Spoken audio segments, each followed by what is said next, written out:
Hey, what's up, everybody? How we doing out there? Shout out to everybody in the chat. Shout out to Monstercat for having me. My name is Willy Joy. I'm going to talk to some old friends and some new friends today on the stream. We're going to talk to you guys. We're going to take some questions from you. And I just want to get right into it. So, first up, we have none other than Grabbits. Let's see if we can get Grabbits in here.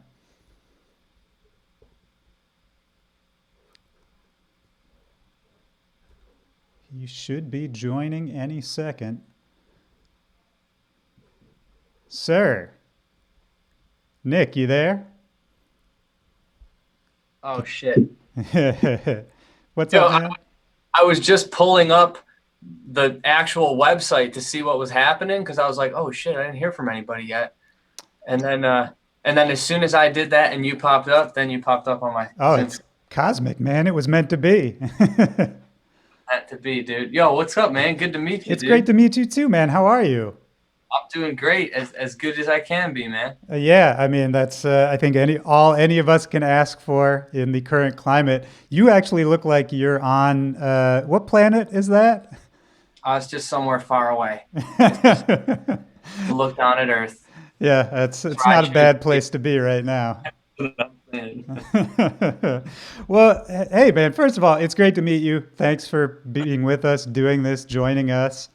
Yeah, thanks for having me, dude. I fucking all the artists doing this, I really, I've looked up to. So yeah. Absolutely, man. Well, I bet they feel the same way about you. And where are you right now? Are you actually in LA? No, yeah, I'm actually in outer space. This is not a backdrop. Oh, Like okay. So, I'm in Buffalo, New York. okay, That's nice. where I'm And from. you're right. So you're from there. I think I knew that you were born and raised there. Have you always been there? Did you go out to LA for a while and come back? No, yeah. So I live in LA. I just have I came here before Miami Music Week, and then all everything started shutting down and all the shows started getting canceled. So I just nervously, I guess, hunkered down here where my family's at, and just I made sure everybody's cool and try to just do my thing here. Yeah, man. I've talked to a few different people, artists and friends, who had to make that sort of split second decision when everything started shutting down of like, where am I going to ride this out? Did Yep. you have one of those moments where it seemed like just, if you didn't make a decision now, you might not be able to? Oh yeah, totally, totally. I said I'm not gonna go get on a plane and then wish I could get on a plane like that. I'd feel really restricted that way, and I figured I'd be best off here. That's good, man. You got your family out there, support system out there. Totally, yeah. Well, what was it like? I mean, speaking of Buffalo, I love Buffalo. I think it's a weird, unique place in the country. And there's actually a few, you probably know this, there's a bunch of awesome DJs and producers from Buffalo as well, other than yourself. Of course. Um, who else is from? Isn't Kill the Noise from Buffalo? Well, close to Rochester. Oh, It's the next city Rochester, over, yeah. but that's it's all there. Buffalo and Rochester kind of one and the same. Yeah, yeah. It's He's from all Rochester. Adam Woolley and Jake Kill the Noise. There, yeah. That's cool, man. And so, what was it like for you growing up there? What kind of a childhood was it? Because my impression, I've never lived there, I've only visited. My impression is that, it's super cold winters, a little isolated feeling, but close enough to the action that you kind of get a taste of it. Just a lot of chicken wings is all. A lot of chicken Chicken wings, that's it. just grew up eating chicken wings. We still stay eating chicken wings and that's it. No, I'm just kidding. It's super cold. It gets ungodly cold. That's one thing I really like about LA.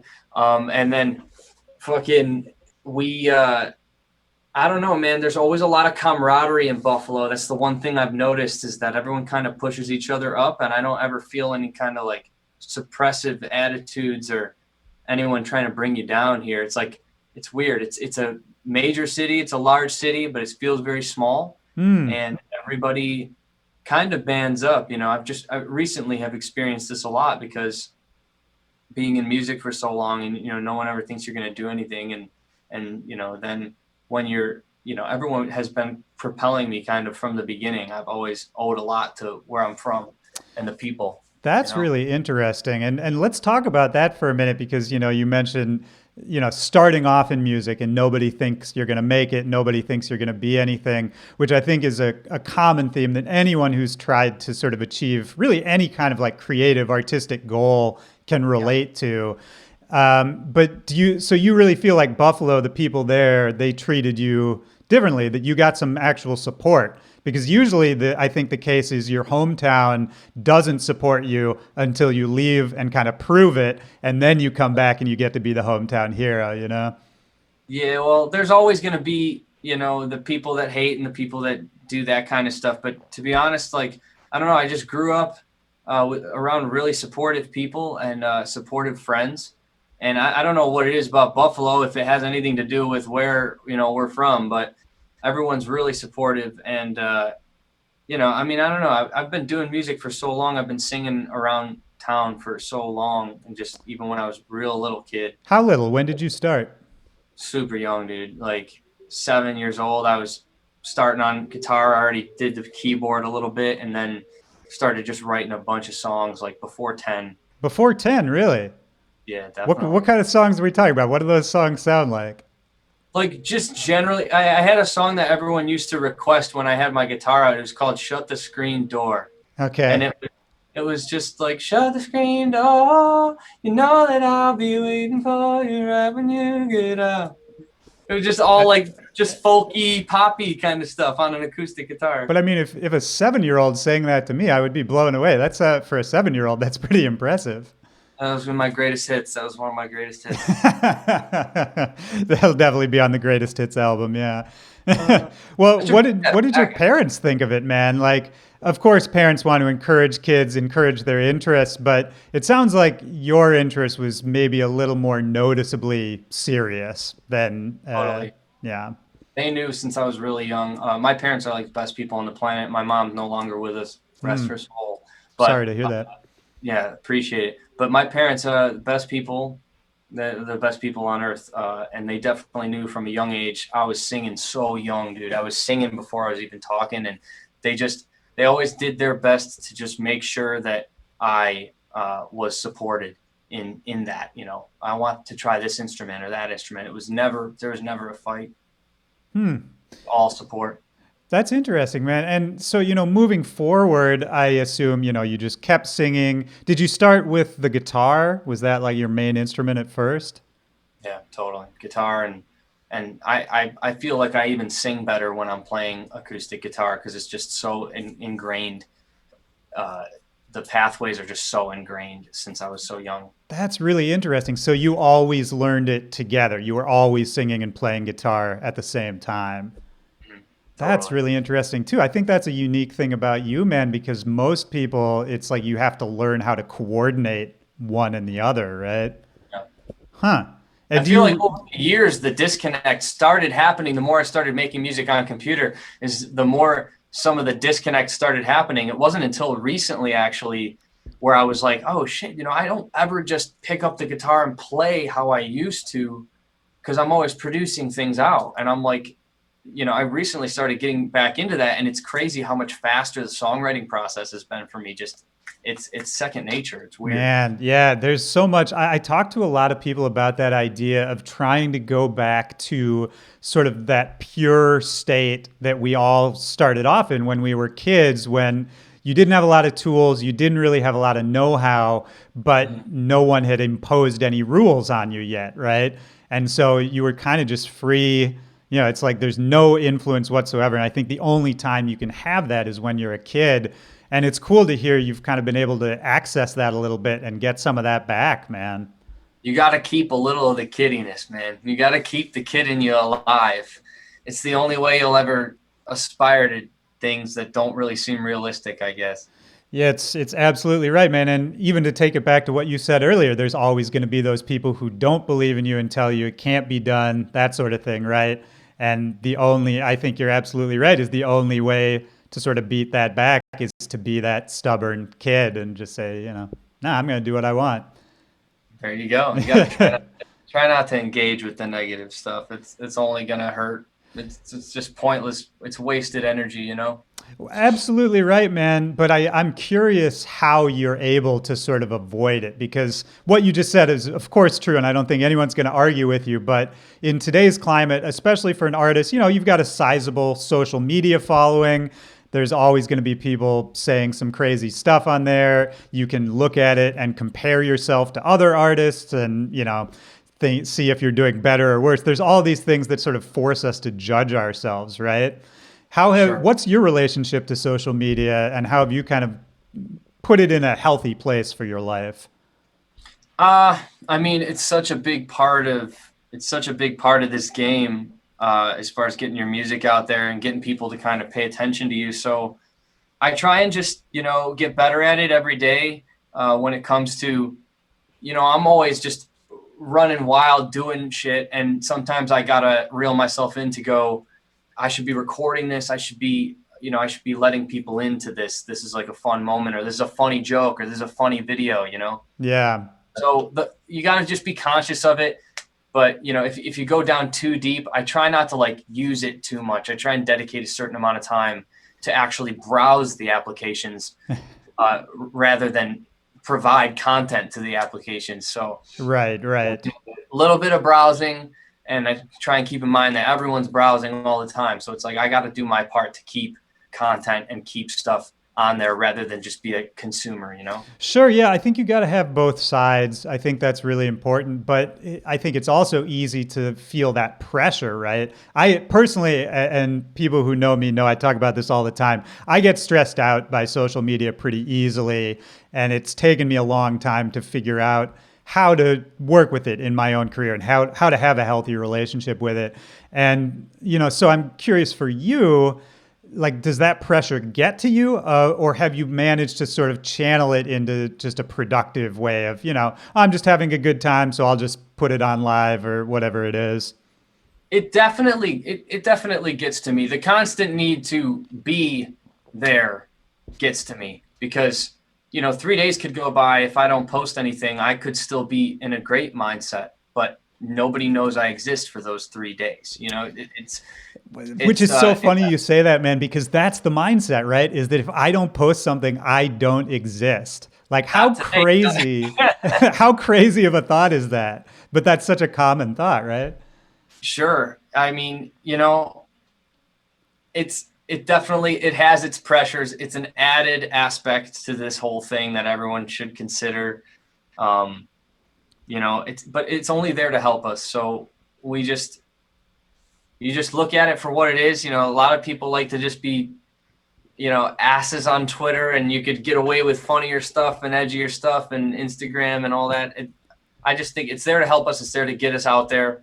And, we got to just try and help each other and keep spreading the word and spreading music around. Yeah, man, that's I think the healthiest attitude you could probably have about it, and I like that you brought it around to the community part of it and to the connections it brings with people because I think that's the benefit, right, that it brings to all of us. Actually, now that we're talking about it, speaking of social media, we're up here talking for Monstercat. We've got some people in the chat. Everybody in the chat, I'm just going to throw this out here. We're going to take some questions a little bit later. So throw some questions for Grabbits in the chat, and we will address them in a little bit. I can't see the chat, but I just wanted everyone to, hi, how's it going? I'm glad that you're in the chat, and thank you, Monstercat, and thank you, everybody, for having me on, and I'm excited to answer the questions and stuff. Oh, yeah, we'll get right into it, baby. And actually, speaking of Monstercat, how long have you been working with them? Because when I knew I was coming to talk to you, I was doing some old research, and I was surprised how early on you were releasing with them. Like, Yeah, what were those early connections like?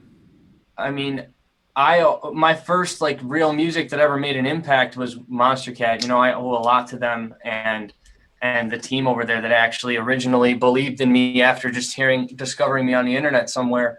One of the A&Rs at the time just reached out, and I think it was John Winter, and reached out and asked if there was anything, and I sent him the first couple of singles that we released together. We ended up doing 2 EPs and then some a handful of singles after that, just single by single. But I mean, the community, the Monstercat community has been mind blowing to me since the very beginning, even when I was working directly closely, even more closely than I work now, because we still do stuff. I think we got something coming out that I probably am not allowed to talk about Oh, sure. later this summer. But yeah, I mean, working with them was great. I was able to get my music out to a huge community of people who all were really receptive to it and receptive to a little bit of left of centerness that I bring So to the table. what were you doing when they found you? Like, talk about, I'm sure a lot of people in the chat already are familiar with your early music and some of those early hits, but when you were just getting into it, really trying to make a go of it, how were you making music and how were you trying to get it out there? At that point, I was still like 18, 19 or something, and I was just going on. I was still like doing it for fun, basically. There was a few opportunities here and there, but I was really just putting stuff out. I was really entering my obsession phase in the EDM world and experimenting a ton with EDM and drops and stuff like that. How did And that I was even just come into your life? How did you find dance music if you started off, more with like the guitar singer songwriter vibe? well, I guess I've always been a fan of dance music. I just never I never experienced the wave quite like how I experienced it when I guess Scary Monsters and Skrillex came into play. But before that, I mean, I was always rocking Prodigy and Eric Prydz Mm. and even Dead Mouse. And then once I heard Scary Monsters, though, once I heard the dubstep aspect of it, I got hooked because that's like my type of beat, man. Just like that slower half tempo rock and beat. It's basically rock, but I don't know. I just fell in love with it instantly. Well, and it's so funny you say that to me because you're absolutely right. It is basically rock. And now we're seeing modern dubstep in 2020. So much of it is becoming metal, right? And like it's almost like going back to the start where Yeah, shout out Sully. oh, Shout yeah. out Sullivan King. Shout out to Sullivan King, absolutely. And there's a bunch of people doing really interesting stuff, either with live instruments or just, the production itself. I just feel like it's headed more towards this live. And I'll take it further, actually, not even dubstep. I feel like dance music right now is headed more towards this live vibe. I feel like that's something people have been missing. I definitely think that way. I don't know where it's gonna head, but that's where my head's at is mixing the whole EDM world and every experience that I've had in creating that kind of music, mixing it with some kind of like alternative rock that can be performed live. Because I only want to sing live. That's what gets me off. That's what I want to do. That's what I find the most pleasure in doing. So finding a way to mix those alternative and EDM ish type of stuff, that's where I'm at for I love sure. that, man. I mean, I feel like you've sort of been on that wave for a long time. Even listening to your early songs, like if we think about a song like Here With You Now, which was, a big hit, probably your first like really big hit, right? First, yeah, Yeah, definitely. and even that song, if you go back and listen, there's that alternative. I don't know if you can put your finger on, it, but to me, it's almost just the melodies you're using. It has this rock edge to it, even though it's still super heavy dubstep. Thanks. I mean, that's cool. I guess that's what I've kind of been inching towards this whole time. So at some points I may have inched faster than I should have, or like whatever it was. But that's kind of where I've been getting at. Well, let's talk about that though, because I think that's an interesting thing, right? Is so you have a vision for where you want to take your project, right? And Yeah. you have kind of this like galaxy brain version of how you see the future. Yeah, exactly. Yeah, we're looking at it right now. and but some people know you as one kind of artist or some people know you for a certain song. So how do you evolve? What have you learned about changing your sound, updating it, keeping it interesting and cool and artistic for yourself while still managing to, connect with the people out there who are listening to you? Yeah. I mean, you can't blame people for making connections and for, attempting to be familiar with something that seems to be ever changing. People need familiarity. They need to know what to expect. But I guess at the same time, what I try to do to keep myself happy artistically and to, try and establish the sound that I want to establish is just to try and keep putting more music out and having one of those songs connect that I'm more up to speed with and up to date. And then, hopefully 4 years from now, people might mention that song still, as I still hear today with some of the other ones that people really latch onto. Yeah, that's a great point. And it's interesting to think about the idea that we as artists, you don't always know which song is going to connect with people, right? And The so least one that you think is going to happen happens. right. Yeah, has that happened for you a few times? Totally. Yeah. Yeah, I feel like for me it's the same way, man. And it's just interesting because I just like what you said, that it's really all about keeping yourself in a creative space, right? And getting back to that pure, that childlike thing that we were talking about earlier, and just putting it out there and seeing what connects. And then once you figure out, that's like the next step. That's the next brick in the wall, right? Is once you figure out this angle, this perspective, this idea that I had, that's the one people latch on to. That can kind of be like a light shining in the night to guide you to the next sort of movement, right? Yeah, I mean, even recently, I feel like I found a bit of it. I've been at this, trying to hammer down this kind of alternative electronic sound for a while, and then putting out the song with Rez, someone else, which has been doing really, really well in alternative. It that shines the light. I think it's like, okay, when people are starting to hear alternative fused with electronic, there's something there. It's responding wildly, and I think that there is the light at the end of the tunnel there. That's what it is that, like, all right, keep plugging, because it's going to happen. The sound is going to happen. Yeah, that's beautiful. And Realize. I love that track with Rez. I agree with you that I think it just has a different vibe. It was really refreshing to hear that. And actually, to go to the chat for a second, Cinna Marissa asks, how was the collaborative process with artists like Rez? And then she's also asking about, other people you've worked with, Deadmau5, et cetera. And I want to take a spin on her question and just kind of ask you, how was it to work with them, and how do you incorporate your style, which is pretty unique? Do you try to bring people into your world? Do you try to go a little into their world? What's your thought process when you're collaborating? Well, it's on a case by case basis, but yeah, I always try to bring my world without being overwhelming, and with respecting, you know, the other world. So, I try and make them collide perfectly, especially if the project's like in my hands, or if it's not like something that I'm just contributing towards, someone else is manning the project or something. It went back to like the Deadmau5 thing. That was very circumstantial and very easy. And, that was pretty much just like, he really liked the vocal. I gave him the vocal. He was Deadmau5 and he just did whatever he wanted with it. And it turned out great. And, same with Rez. Rez sent over the demo, and I, worked on the demo, and I was trying to think of what we could do vocally. And, it was like kind of just, I took her 2-track and like built around it, tried to give it as much flavor as I could while keeping the integrity of, what I know she was going for. And then vocally, just, I thank all the artists that I work with that trust me in any way vocally. They trust lyrical decisions. They trust, the way I go about doing vocals. And I actually wrote the top line in 2018 with my friend Alexa Lusader. She goes by Love Alexa. That's her artist project.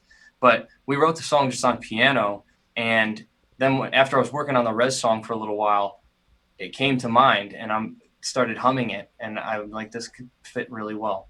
So That's cool, man. I like that story. And that's maybe an interesting point for people who don't know how this works sometimes, is that sometimes you'll have these top lines, these, fragments of songs sitting around for years and years and years, right? Maybe you write it and you don't know what to do with it, or you don't have an appropriate place to put it at the time. And that's cool that you were able to kind of dig one out from a couple of years back. I love that. Totally. Yeah, because I don't know. It came naturally. The collaborative process is always case by case basis, but you got to just try and be really open minded. The less ego that's in the way between both parties, the better. And the better understanding you can both come to the fact that you just want to make the best song possible. I've been lucky enough to work with artists with that mindset. So, I Mm. mean, working with Rez was incredible. She's a great artist. Yeah, she's And, amazing. Shout out to Rez.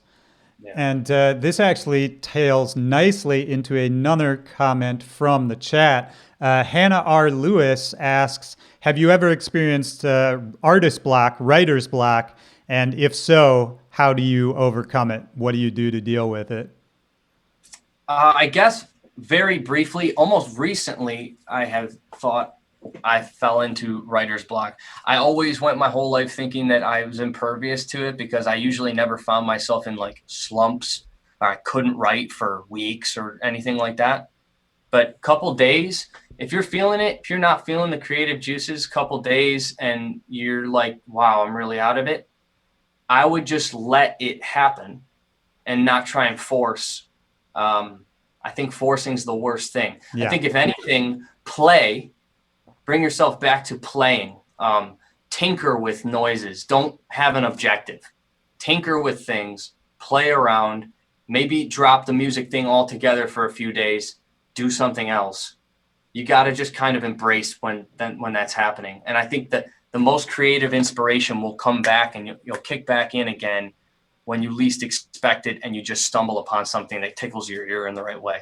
Yeah, that's beautiful, man. And that ties into everything we've been talking about, right? Is you just have to leave yourself open for that creativity and you can't control it, but as long as you're present for it, then you'll be ready when it hits, right? Definitely. Yeah, I love Definitely. that.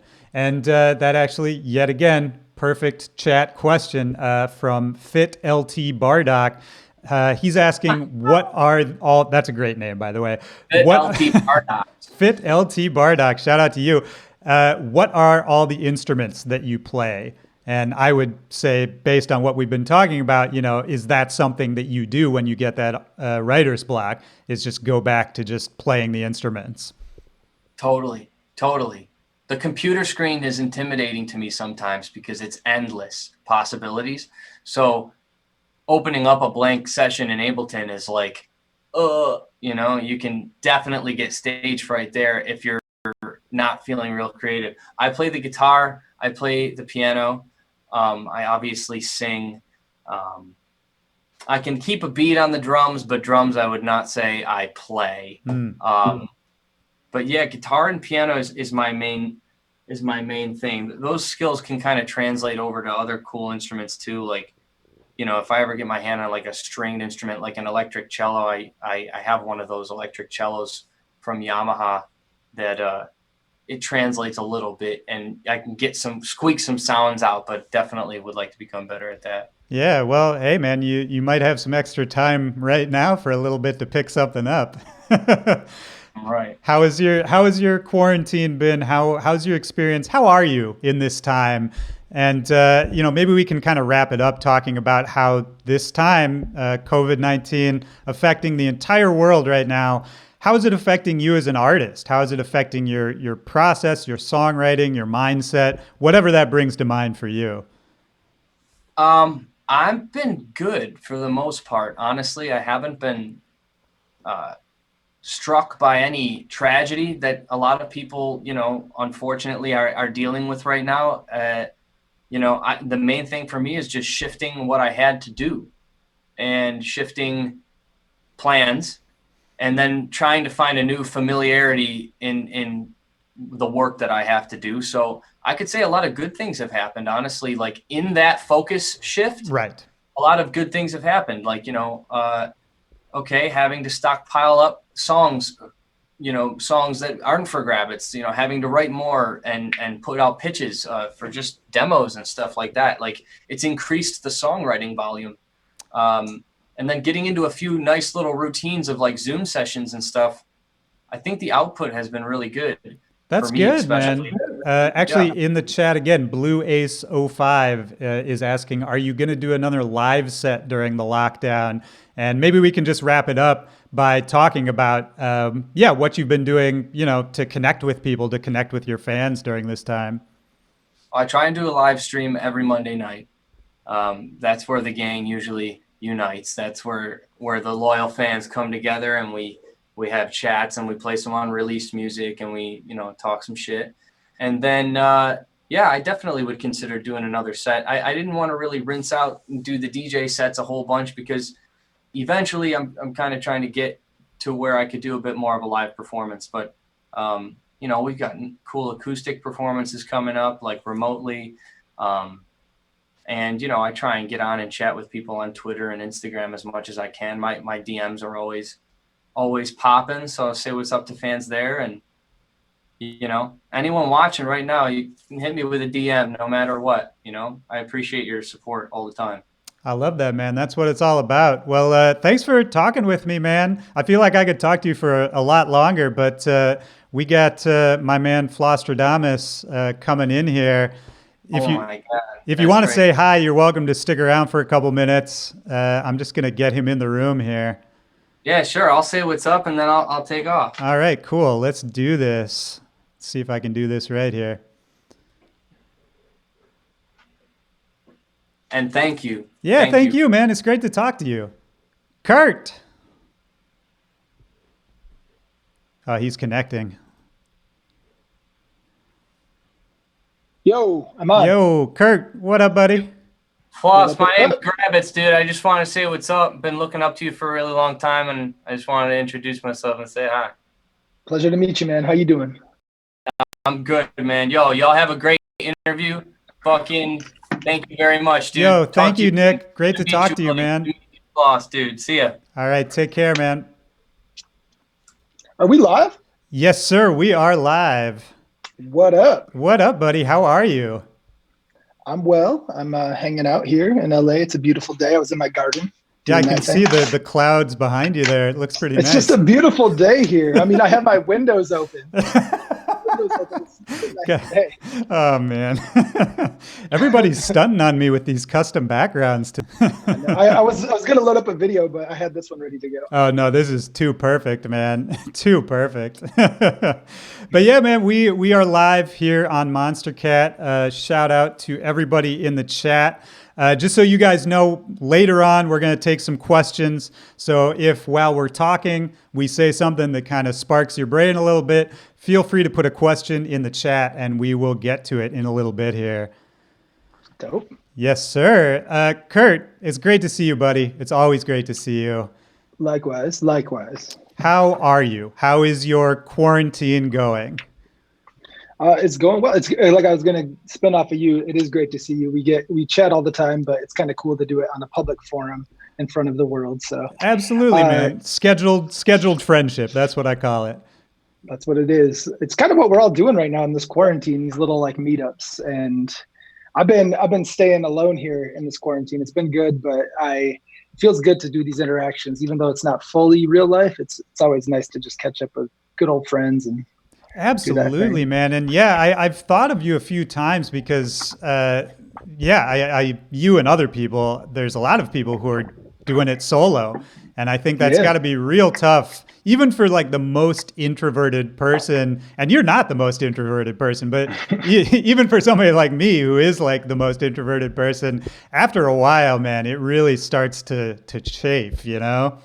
Yeah, it does. It was weird. I kind of was going crazy for real. Like I didn't realize it. Like you said, I'm not the most introverted, and us as DJs, we're around a bunch of people. We're traveling all over the world. It's a blessing and a curse in the same way. So it was good for the first month to be away from everybody. I was like, I just love being home.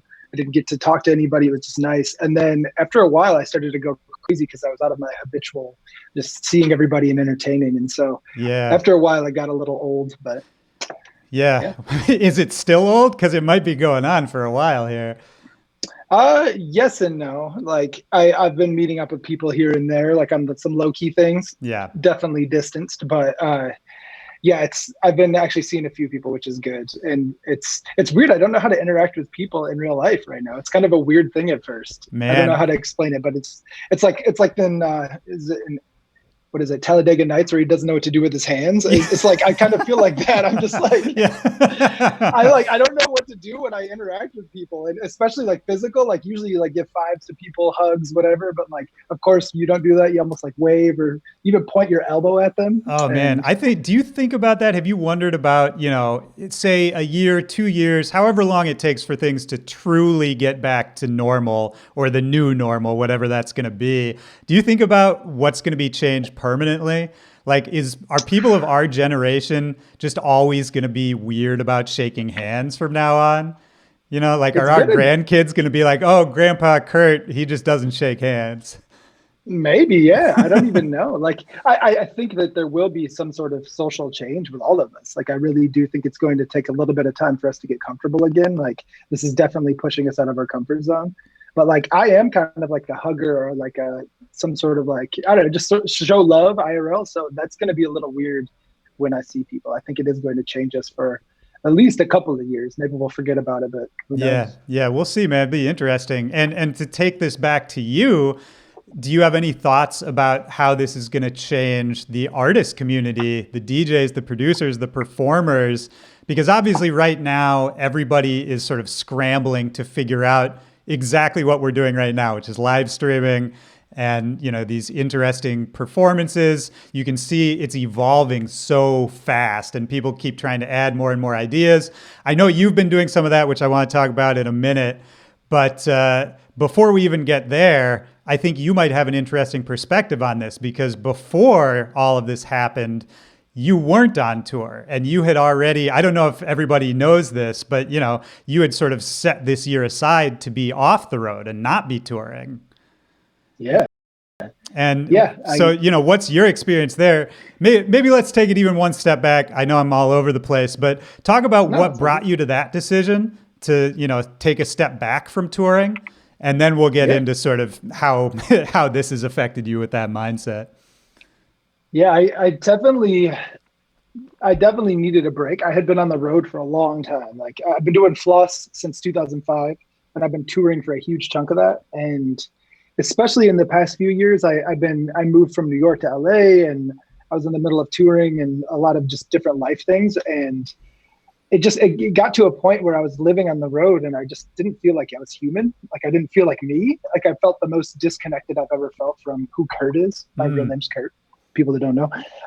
And so like I just needed to get in touch with myself. So middle of last year, I was on a tour in Australia and I just felt really homesick, and I was homesick for myself too. So I just hit up my manager and I told him that I wanted to take a break and get off of the road for 2020, which was this year. Which is a And so, big yeah, decision.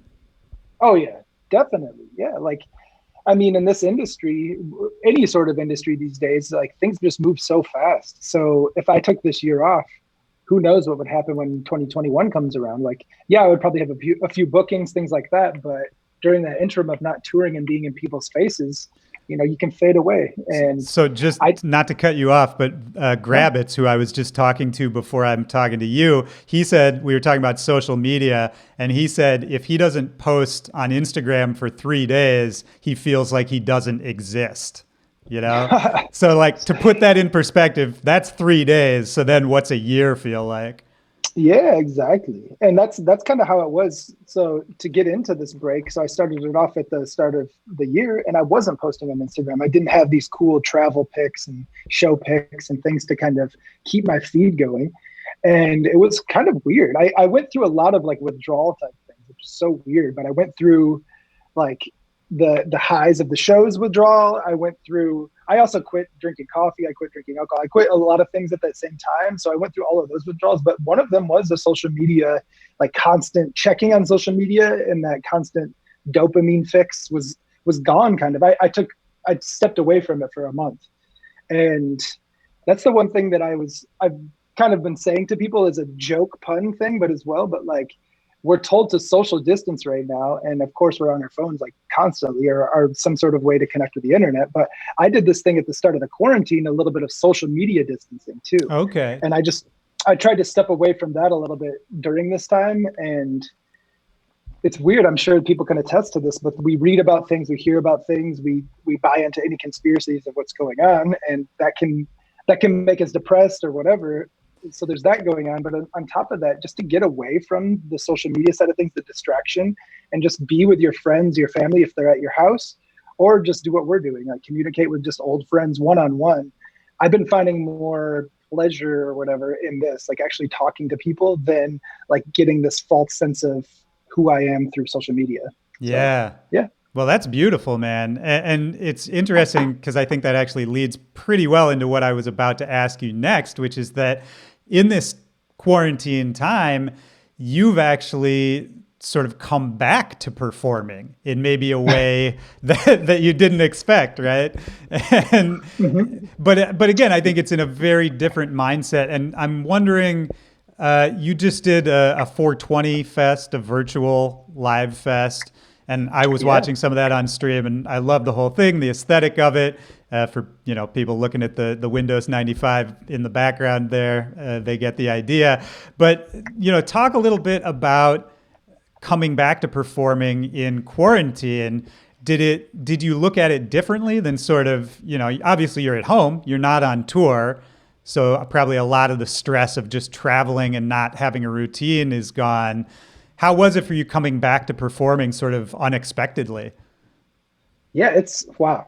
There's so many different ways of what this is. Real quick, twitch.com or Twitch TV/Flusterdoms. Check me out. Get those plugs, baby. Get those plugs. I'm plugging it because I'm back. No, I'm not back. But yeah, I'm streaming a lot. But what I was going to say about that, so not necessarily the festival that I put on, and I'll get to that in a second, but just in general, what I've been noticing, which is really fun, is I get to just DJ again, which is kind of awesome. Because if I were to do what I do in shows and curate this amazing set, because I really take pride in my mixes and my DJ sets, and I'll even make words from my drops and stuff tie into other things. So I get really serious with my performances. Right. But with this whole live streaming thing, if I had to do that every week, it would just take a lot of time. I really get heady with it. So I've just been freestyling. I've just been having fun, just DJing again, playing different genres I wouldn't play as Floss, playing a lot of house, playing a lot of whatever. And so that's been fun. I think that's been kind of a blessing of this for DJs. And I think that that's what's going to happen moving forward out of this. I think all of us right now are doing these live streams. We're playing out of our comfort zone. We're not playing the things that are going to get the crowd to go crazy. Right. We get to play weird shit. And I'm excited to see what happens when we all get back to touring again. If this energy is going to translate back to the live shows, and DJs are going to start curating these really cool, weird sets again, and not playing ASAP Ferg work every single DJ after each other, Straight up. And I love that you said that. You just gave me a really funny mental image, which is you and I have had a million of these conversations, and I know both of us separately have had a million more of these conversations with peers and friends and other DJs and artists, that I think so many people pre-coronavirus were feeling that just something was getting stale, that we were all kind of just in these ruts, these routines, playing the same kind of shows, the same kind of sets. And it's not that it isn't fun and not that we weren't excited about what we were doing, but I think everyone was kind of just waiting for something new to happen. And it's so funny, man, because the earth literally has put a hard reset on everybody, right? It's almost I don't know if I'm thinking of this because of your background, but it's almost if your computer freezes up, you're having a problem, you call support. They're like, did you try unplugging it and plugging it back in? Yeah. Which is basically what's happening here. This is a hard reset on everybody at once. This is the planet Earth giving a Control-Alt-Delete on everything. I think that's what's happening right now. Whether it's you follow whatever conspiracy you want about what's happening right now. One thing that is happening is I know you're following all the conspiracies. Together. Oh yeah, don't even. Yeah, we're not gonna go there.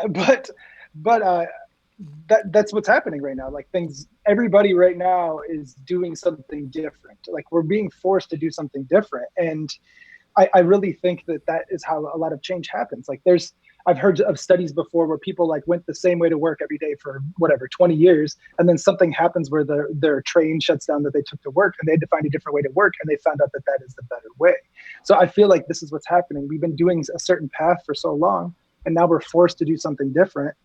And hopefully we'll find a new path out of this, or maybe we'll stick to our old ways. But out of anything, it's a Control-Alt-Delete. We're organizing our desktops. We're going to keep in the theme of all this. Everyone's organizing their mental desktops, their social desktops, whatever the fuck it is.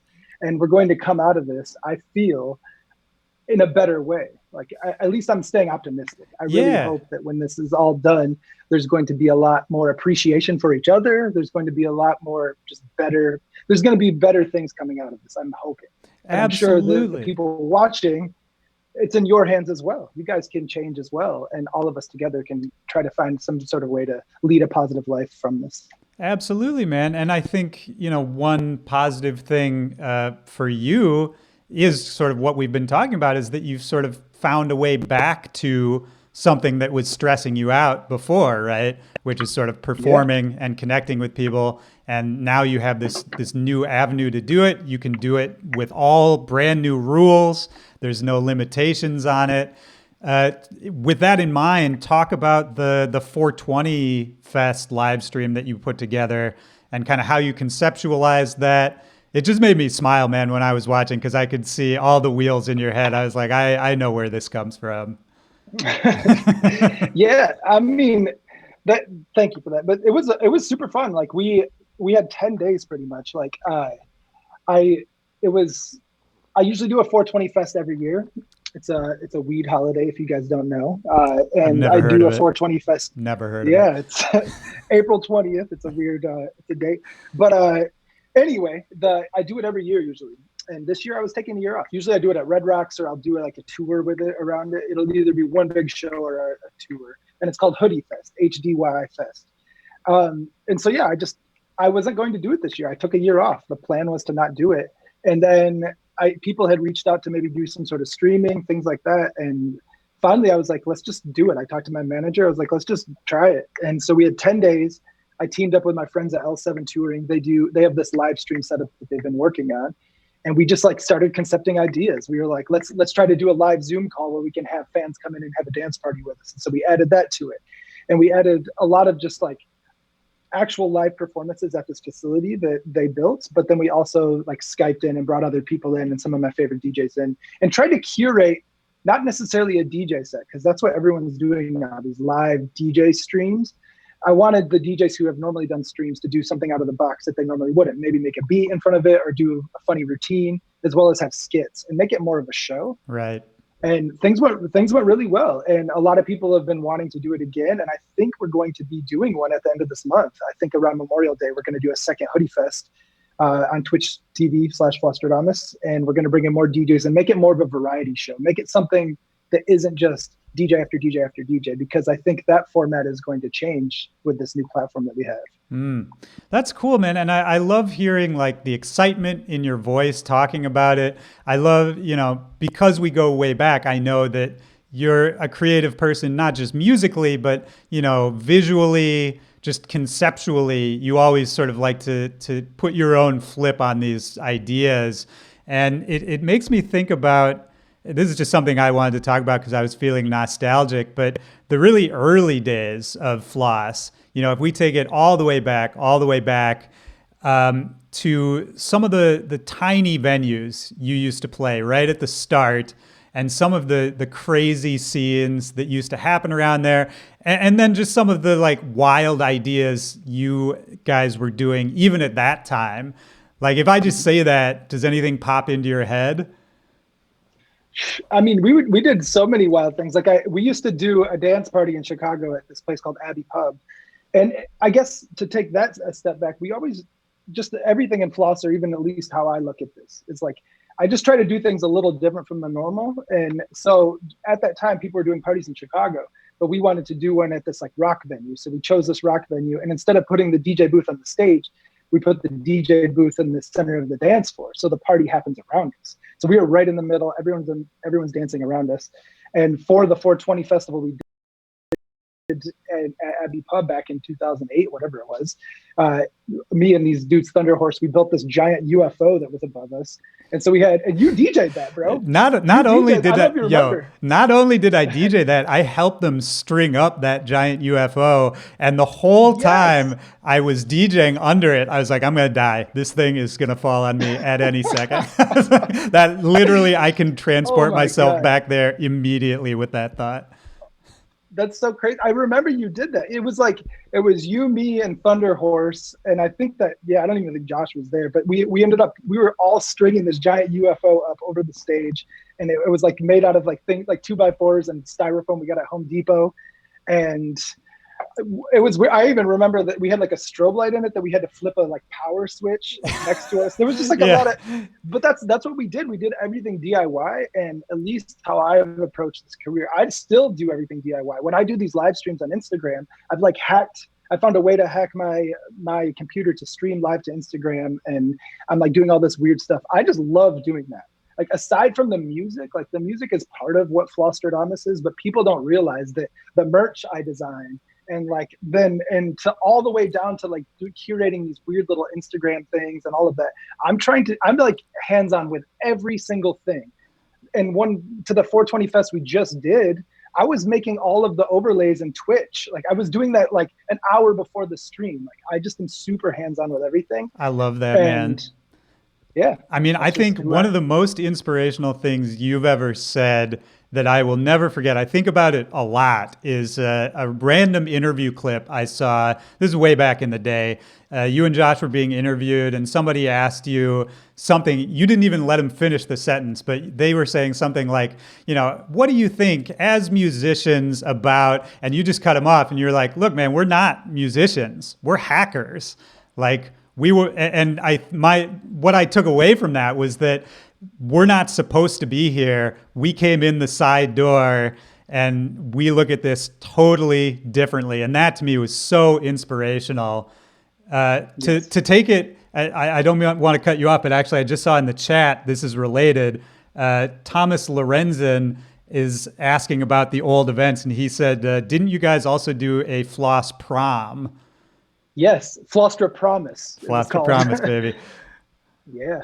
We were doing these proms back in Chicago too. We had themes for every party we did, and one of them was a Flostra Promise. We did this thing called it was sponsored by PBR, Pabst Blue Ribbon, PBR, but we did a PBRty, and where we made these giant dancing PBR cans that had a person inside of them dancing it. Like we got money from PBR to throw that party, but instead of putting it into our pocket, we tried to give the fans an amazing show. And even to this 420 show the other day, I went crazy out of pocket. I spent so much money to make this happen, and no one's making money in live stream really right now. But that's I'm a whole other issue, right? Yeah, for real. I mean, we can go there too, but luckily I've been able to tour for a huge chunk of my life to support my ideas and do these fun things for the fans. And I really want anyone to know, if you're a Floss fan or not, like I am going out of pocket for this because I love to do this. I love to do fun, creative ideas. And like, a lot of DJs are fucking balling and on private jets and shit, but you don't really see me doing that because I'm investing back into the brand and the fans. And they may not fuck with me. I don't care. And I might not be as like cool on Instagram and shit, but like I'm doing this for a different cause. And a lot of these DJs out here might not be doing it for the cause that I'm doing it for. So. I love that, man. And that's such a key for anybody, not just DJs, but for anybody trying to achieve any goal, right? Is you got to focus on your goal, not somebody else's goal, not what somebody else thinks of your goal, just your goal. And this actually, okay, so to go back to the chat, Skills Music. Shout out to Skills Music. That's my homie from my Discord. He's asking, still talking about the old days. If you can recall earlier in your career, before you got signed, before Floss was a big thing, how did you manage your time and what did you focus your time on back in those days when, there was no manager telling you this is the deadline, when there wasn't a roadmap of, okay, the label needs this song at this time? How did you manage your time if you look back on it?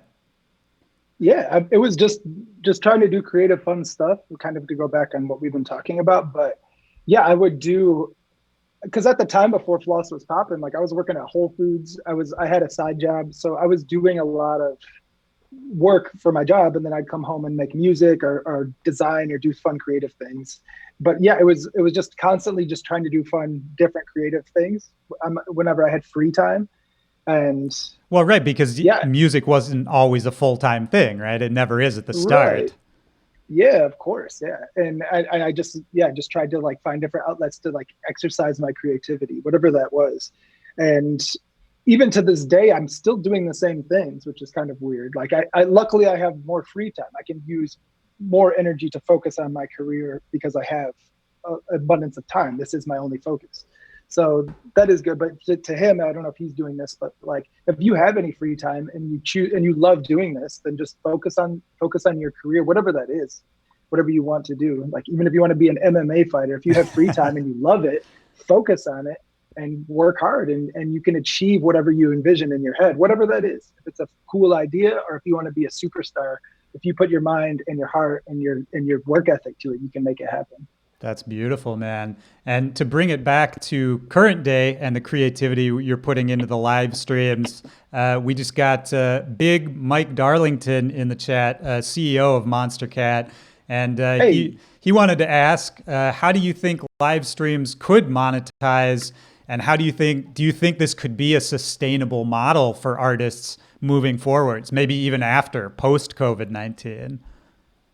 yeah, I do. I think it will last a little bit after this. The cool thing is right now everyone's home, so we're able to get fan bases now. We're able to like build up and build our platform. And if we create a product or if we create something that's entertaining and makes people want to come back, I would say now is the best time and it can sustain.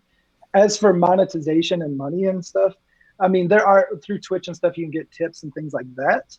But I don't know if that's sustainable. I feel like that'll be short term. But once someone tips you, I don't know. I'm still new to this too, but I feel Right. like once someone tips you once or twice, they've paid you. Unless you can keep building your fan base, that money's gonna go away. So what I really see the money in this is getting sponsorships and creating like a really cool event and convincing these liquor brands and these brands that would sponsor parties like we had IRL, they would do that. And Yeah. they saw their return on investment. If I give so and so amount of money and we throw this Smirnoff party, all these people are show up and Smirnoff gets the credit, whatever. It's the return on investment. Right now, I think that these companies and these CEOs and stuff, they just don't understand that right away. So I think there's a few of them that have to take risks to realize that. And I just saw Diplo did a Corona party Yeah. on Cinco de Mayo, which Corona needs the the Yeah. spotlight right That now, was a good move there. which is great for them. But I also think that they're going to see the return on investment, and I think that other brands will see them be the guinea pig, and then hopefully go in and throw money. I feel like the first round of people investing will be liquor and things like that, Yeah. and then maybe after that we'll see other brands starting to sponsor these events. And the cool thing Absolutely. is then, I'm sorry, then the fans can get a free show pretty much because these other companies are footing the bill for these artists to do that. Yeah, Yeah. absolutely, man. And the thing is, those shows can be so cool. While you were talking, I was just thinking about a show of yours that I happened to be at a long time ago, which was Flostradamus at Lollapalooza.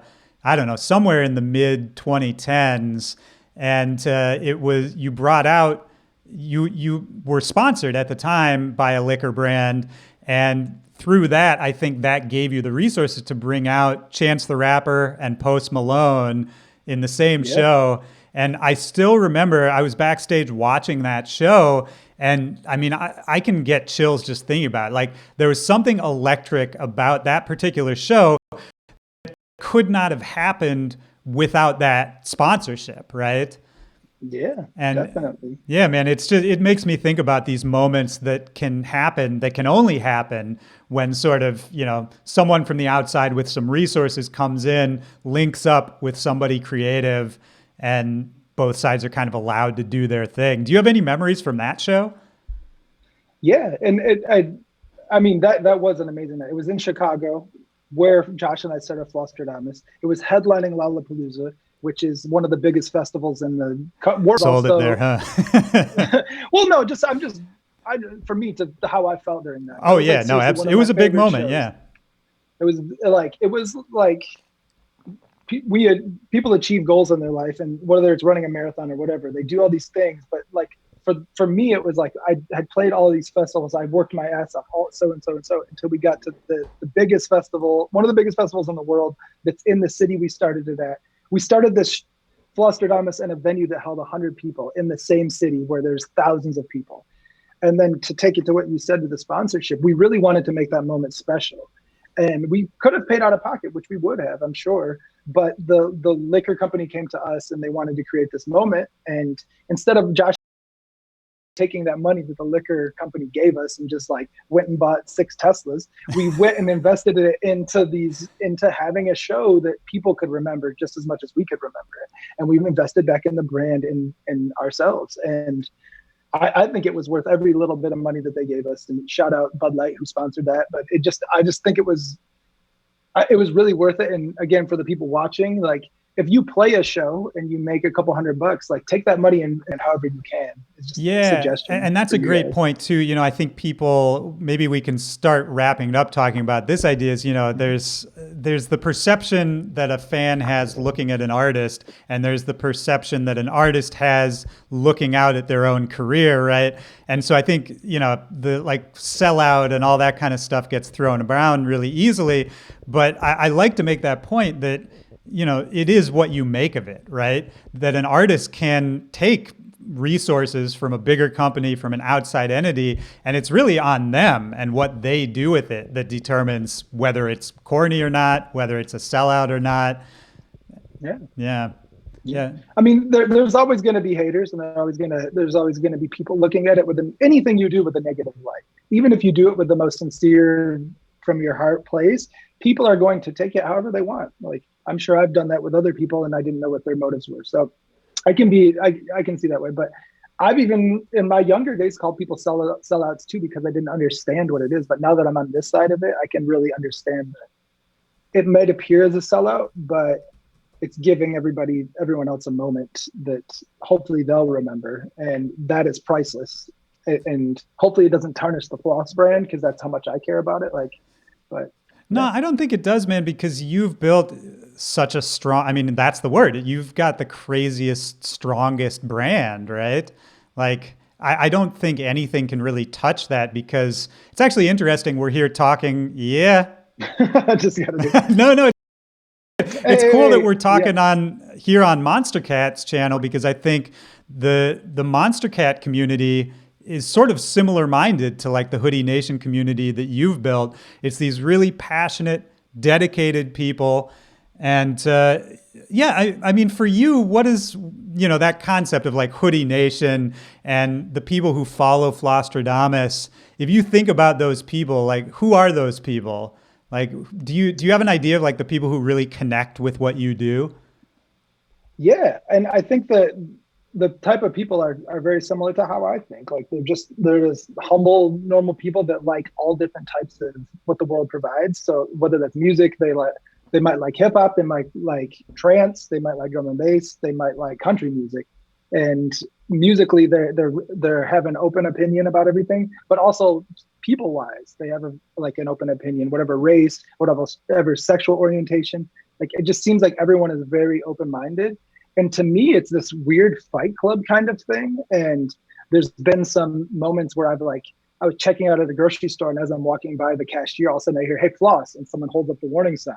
It's this little bit of a community that exists within a larger community of dance music. And if you go to a festival, someone might have a Flosstradamus flag and might meet another person from another area of the world, and they're like-minded, I feel like, and you have a new friend within Hoodie Nation. So absolutely. That's kind of what I look at it as. Oh man, I mean, I don't think you could have wrapped it up more perfectly than that, man. I gotta get the next guys in here. Mode Step is gonna come in. I could always talk to you forever, man. I'll call you later this weekend. If you want to stick around for 2 seconds and say hi to Mode Step, you're welcome to. Otherwise, yeah, for sure. All right, cool. Let me get him in here, and Let's see if I can do this right. Oh man, Josh. Yep. How's it going? Can you hear me? I can hear you perfectly. Hey. And I can see you even better. These custom backgrounds just kept getting crazier and crazier.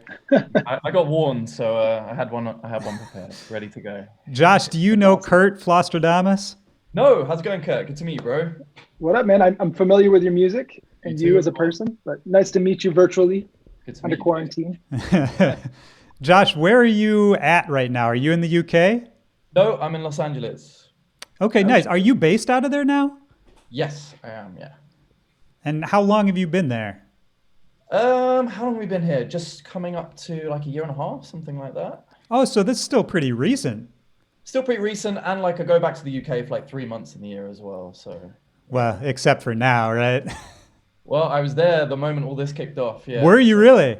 yeah, I was like, I was supposed to do our London show, and I'd stayed up the whole night. It was actually my birthday. I'd stayed up the whole night doing like 15 hours of preparing all the visuals for the show, and then it got to like 2 a.m. I was just doing the last section of video, and yeah, Trump announced the ban, and as soon as he announced the ban, I was like, I got to get back to LA like immediately because I know this is going to go very quickly go downhill from here. So That's a crazy moment, right? Because I assume you've got family and friends in the UK, and sort of in a second, you have to make a decision without knowing how long it's going to be before you can see people again. yeah, yeah, it And was weird, very, very strange. And it was like from 2 a.m. to being like, oh, I'm just about to finish the show. I think we got on the flight at like 8 a.m. So I spent 3 hours on the phone to American Airlines to change the flight, and then straight back to LA. Yeah, Wow. man, whirlwind. that's wild, man. Are you happy with your decision? Are you comfortable in LA? You doing all right out there? Yeah, of course, man. Like my house is here, my girl's here, my dogs are here. So I would have been stuck there for like 2.5 months. My manager's still stuck there right now. So Really? yeah, I made the right decision for sure. Oh, that's good, man. That's good. And I mean, so, for the people who might not know, first of all, shout out to all the people in the chat right now. Oh, We're hello. chatting with Mode Step. We got Flostradamus hanging. If you've What got up? questions for us, put the questions in the chat. We will get to them in a little bit here. But yeah, man, it's interesting for Mode Step because you're a duo, right? Mhm. Yeah. And I have to imagine making music as a duo just got a little bit harder in quarantine times. It's not too difficult for us because a lot of the time I'm doing like 99% of the production. Pat's more, he plays drums. So like I record the kit. So if there's any like breaks or anything that we need, like a lot of the time I'll do loads of sessions with him, specifically just to record drums at certain tempos and fills and this, that, and the other. So like it's not too difficult for us. Like I feel like with electronic music, it seems to be getting more and more that people are just like dependent on themselves and just working in their own space. Because no one wants to sit next to someone who's tweaking one sound for like 8 hours. It's just not fun. It's just not exciting to do as like two people. So I feel like the more complicated this shit gets, sorry, don't know if I'm allowed to swear. The more complicated this stuff I don't gets, know either. I think it's fine.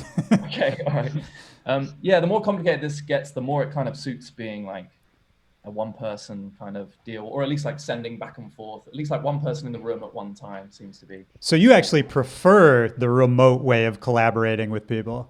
I'm starting to, yeah, like the first two albums we did was all like in the room collaborations, but I can definitely see that those albums took probably 3 to 4 times as long as they would have taken if it was just kind of individuals doing their own parts. Really? Why do you say that? Why do you think it took longer? Because if you got like 4 or 5 people in a room, someone shouts over your shoulder, "Oh, make it sound like this," and you have to do it immediately. Like electronic music's not as instant gratification as maybe some people expect and think. So, I might be sat in the room and just to get like one person's idea across, I have to spend an hour of tweaking and synthesizing and processing. So sometimes it's just better to like people to listen to it in their own and then get their thoughts together and then like deliver their thoughts and be like, right, this is exactly what we want. Because electronic music's not like a band where you can be like, hey, play it in G, and then you just play it. Like, oh, let me just synthesize something for a whole week until I get something right. Well, I mean, it's interesting you say that because Mode Step kind of is a band, right? And and in the old days, you guys like were a legitimate band, right? 4 or 5 members. Oh yeah. Yeah. And so it's interesting to say that, it's not a band because you guys kind of do it as a band. Oh yeah, no, we're definitely still a band, but like there's also tons of bands in history where there's, in fact, most of them, like the biggest bands, there's always one guy who's kind of leading the process, you know. I feel like the best bands, it's usually like one person who takes the reins on stuff. There are obviously exceptions to that, but for sure, like you look at some of my favorite bands, and there's always like the one guy who will make it happen, so to speak. Like who? Who are you thinking about? Oh, who? Beach Boys. Yep, that's a great one.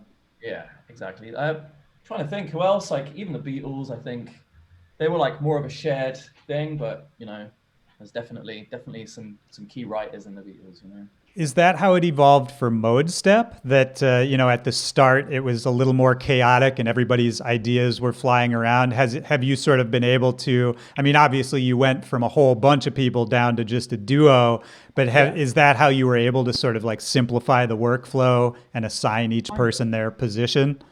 Yeah, I mean, we used to do that anyway. So like, it was always me at the computer being like the production guy. So I was always Even at the start. Even at the start, yeah. It's always been like, it's always been me on the buttons kind of thing. Then we had like the original lineup. It was like me and my brother. My brother would sit next to me and kind of give his opinions. And then like we had a guitarist and a drummer. And usually it would be like, hey, guitarist, this is what we want from you kind of thing. And we treat it more like sessions. Because if everyone's throwing ideas, it just ends up being a storm of madness. Well, how did you guys all meet and get started? You know, back in the day when you're kids, you're in the UK. How did you all get connected in the first place? I mean, you're here, the other people aren't here, so we get to talk about you. You know, for you, were you a musical kid? Like, How did you come to music? Yeah, I mean, I've been like producing since I was maybe like 10 or 11 years old, playing instruments from the same age. That young, man. Yeah. So like, I think the first version, like the first thing I produced on was probably a Cubase VST, which like was basically just general MIDI, and then went from there to Fruity Loops. I think it was like version 2 or 3 at the time, like really early version of FL. But yeah, I've been doing it a lot. And then I started like a management company and a studio in like 2000s, like when I was at university. And at university, I met the first drummer who was in Mode Step. And like, I needed a drummer. So the first person I went to was obviously my housemate.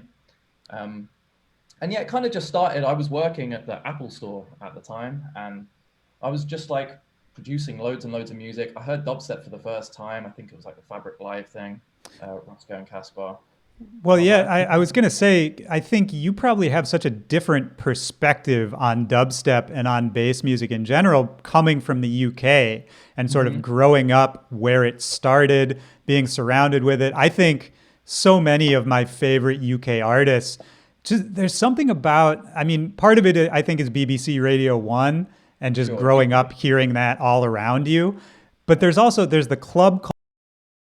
Like, would you agree with me? I feel like UK people just have it in their blood, have dance music in their blood in a way that people from America kind of don't. Yeah, we definitely did.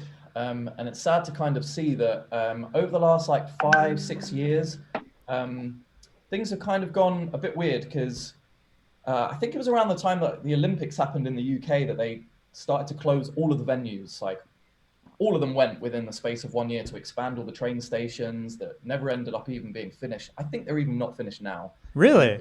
Yeah, it was a long time ago.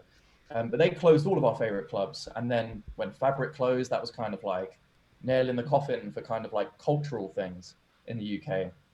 And did you get to play? Hey, it's not to cut you off. Kurt, did you get to play there before it closed? Yeah, of course. It's back open now. It is back open. But yeah, we played it a bunch of times before it closed, and hope to play it again once things get a little less crazy. And for Kurt, who's still hanging, did you get to play there as well? Yeah, I played Fabric before. I played there a few times, man, and it was magic. They had the dance floor with the subs underneath it too, which is so cool. It was like so unique. And I actually grew up on like a lot of UK music, because I don't know if you knew this growing up there, but in the States, like dance music kind of happened and then it went away for like almost a decade. But it seems like in the UK, it just stayed. So for me as a American artist trying to get into dance music, I just looked at all the UK artists. It seemed like you guys like kept the culture going over there. We did. It's sad to see that it's not there anymore. That's the real sad story. Is like you close the clubs, you remove like places for people to go every weekend and people to hang out, and that culture disappears really, really quickly. And now like there hasn't been a dubstep night in the UK for nearly a year, I think. Wow. That is really crazy to think about. And how do you look at the current state of dubstep, which, you know, is huge in America? Is it, obviously it's something you've embraced. I mean, you're putting out, I don't know if you'd consider what you're doing right now dubstep, but I think it can certainly be played next to dubstep and sound good. From that UK background and that viewpoint, how was the explosion of bass music in the States for you? Was it surprising? Was it exciting? It's really weird. So like in 2011, we did our first tour of the States, like proper tour bus tour. And at that point, I don't feel like there was really like a scene as it was. It was kind of like people who were coming to our shows had seen us online, and we were just any other band that people would come and see. You wouldn't get people coming up with like any rave gear or like candy. None of that stuff was a thing. So we did that whole tour. That was awesome. And then I remember like slowly but surely coming back to do a few shows and just seeing like this real massive change in how Americans were like consuming electronic music. And I feel like now in 2020, it's like the closest it's ever been to how it was in the UK back in like 2010. Because Really? That's interesting.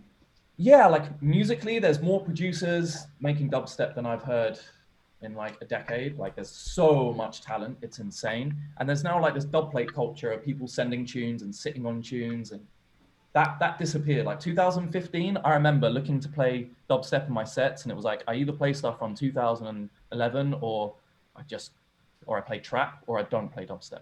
It was simple as that. And it's amazing now to see that there's just an abundance. I get sent about 300 tunes a week of fire, of really good stuff. Yeah, I mean, you're absolutely right that that excitement is there, and there's a lot of people doing it. Do you feel like it's that same level of innovation that was happening back in the UK in that first?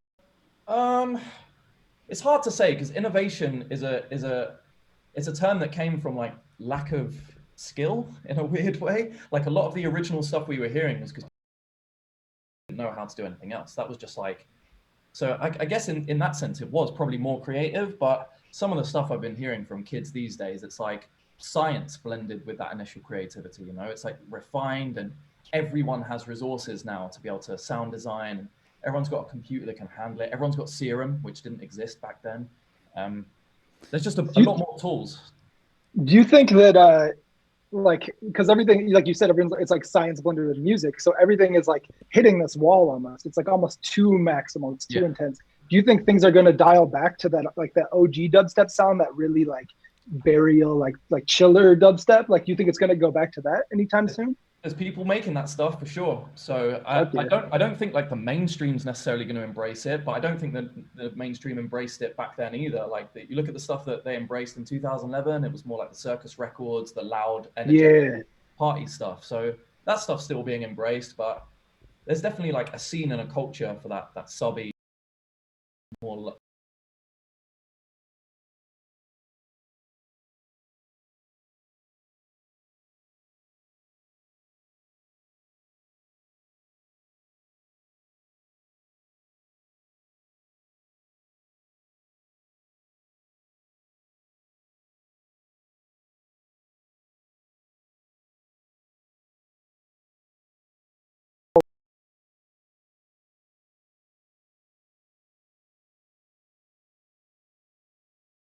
It's updated to 2019 and bro step or whatever, but maybe back to more.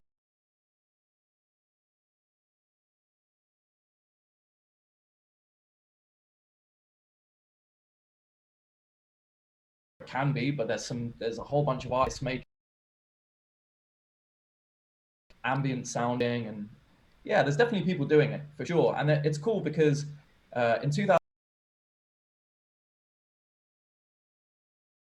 Back. That's something I really like about Rhythm, is just how weird it is. and same page. unconventional. And like even for me, like I don't always know what to do with it. I don't play a lot of rhythm in my sets, but I can appreciate it just from the perspective of this is new and unique and I don't know what to do with it. And I think that's usually a good indicator that there's something interesting there, you know? And Josh, for you and Mode Step, where do you see Mode Step fitting into all of this in 2020? Like, how do you look at your set right now? Do you think, like, do you even care about fitting into a particular scene, or are you guys kind of just doing your thing? No, we definitely care about fitting in, but not to the degree that like my music will totally change.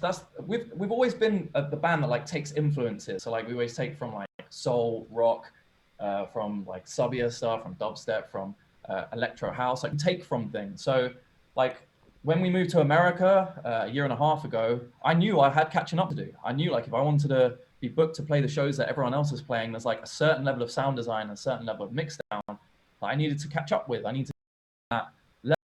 So a long time, like making sure that technically I was up there with them. But I'd say like the music is still fundamentally Mode Step, you know, it's still got the vocals, the rock influences. It's if you listen to our first record and the stuff I put out on Disciple last year, there's absolutely parallels between the two.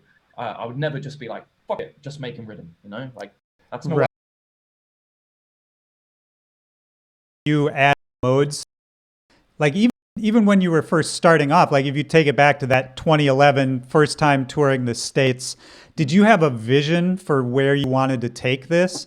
And I'm also curious your vision about it and also how other people saw that vision. Like I'm wondering what kind of reaction you got as kind of this band hybrid bass act from, you know, more traditional DJs or even bands. Like how did people react to you guys? It was interesting. It was funny because like while dubstep took this major dip in like 2015, the rock world or what we were doing, because I think rock also has like taken a bit of a hit. Like bands have kind of disappeared. Like it's a lot harder and more expensive for bands to tour these days. So we were getting booked for a lot of rock festivals, and we were like blowing a lot of these bands out of the water because sonically we were just way louder, way more intense, way heavier. So yeah, it's funny. We were kind of like welcome with open arms from the rock world, which is awesome. It's really cool to be playing to like totally different crowds to a lot of the electronic people. But then after doing that for like 3 or 4 years, you want to go back to where you came from, you know, the scene of the electronic music stuff. Hmm. And is that what you guys did? Like, was there sort of a moment when you realized maybe we've mined what there is to mine here, or our interests are changing and we kind of want to take it back to what it was? Um, I never really intended it, to be honest with you. I'd never even intended to move to America. None of this was my idea. This was a Really? manager. Yeah, this was a manager who like knew I wasn't being managed by anyone because I was like totally sick of managers. I've had like way too many to count over the years.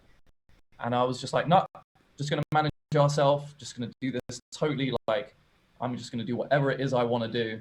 And I got a knock on the door from one of the Disciple owners, Myro, and he flew all the way to the UK, knocked on my door, and he put down a plan and was like, "This is your plan for the next 3 years. Take it or leave it." And I was like, you know what? This guy has done great things with other artists, Virtual Riot, Barely Alive, and he's putting an offer in front of me for me to move out of a country where like the scene it doesn't exist. I know it's all in America. Let me give it a chance. You know, it wasn't my thinking. I always just roll with the punches, man. That's kind of what we've been doing for 10 years. I Hmm. don't like to overthink things or like plan too far ahead. Probably to my own detriment, to be honest with you. But Well, I was going to say, is that a stressful way to go through your career? Because I understand that I have a similar personality to that, but just like you said, sometimes I do wish I could just, you know, really just take the reins and you know, self-actualize a little more than I do on a day-to-day basis. yeah, for sure. If I could go back and redo things, I probably would redo some things, but like some of the amazing accidents by just living in the moment. Like, to be honest, the fact that the band even exists and like started getting popular to begin with was just because we were doing things that we loved and we kept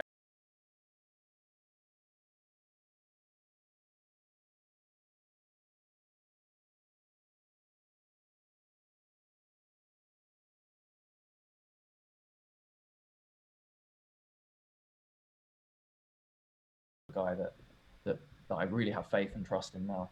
Well, that's great, man. And it makes me think, once again, we are here talking on Monstercat's channel.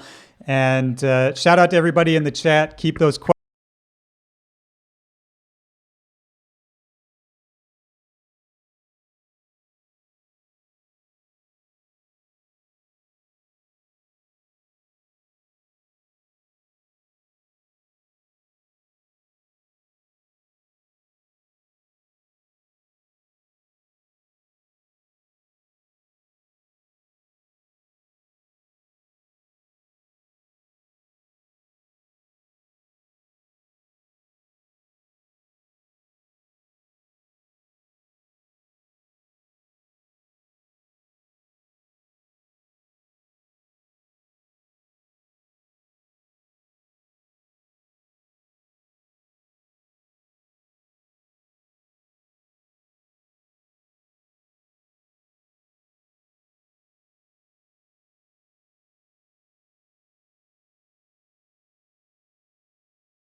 I think it was actually in Japan that and every time I meet someone in Japan, there just feels like there's like two worlds have kind of collided, and for the right.